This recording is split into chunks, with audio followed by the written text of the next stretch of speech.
আসসালামু আলাইকুম রহমতুল্লাহ। আজ জানবো একটি গাড়িতে দুইটি মোটর কিভাবে আমরা সেট করব। দেখতে পাচ্ছেন এখানে দুইটি মোটর সেট করার জন্য বেশ কিছু মডিফাই করতে হবে আপনাকে।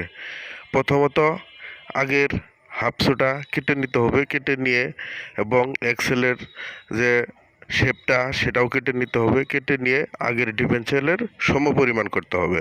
অর্থাৎ একটি মোটর লাগানো অবস্থায় যে সেন্টারে ছিল দুইটি মোটর লাগানোর পর সেই সেন্টারেই নিতে হবে।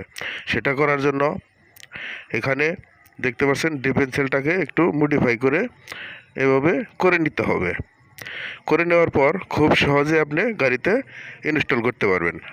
আগের সিঙ্গেল মোটর থাকা ডিফারেন্সিয়ালটা সরিয়ে ফেলতে হবে, সরিয়ে ফেলে ডাবল মোটরের যে ডিফারেন্সিয়ালটা আছে সেটাকে এভাবে লাগাতে হবে।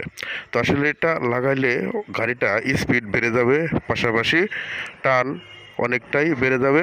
তাছাড়া এখানে দুইটি কন্ট্রোলার ইনস্টল করতে হবে। আপনি ইচ্ছা করলে একটি করে চালাতে পারবেন, দুইটা একসাথেও চালাতে পারবেন। অনেক সময় একটা নষ্ট হলে অপরটা দিয়েও চালাতে পারবেন।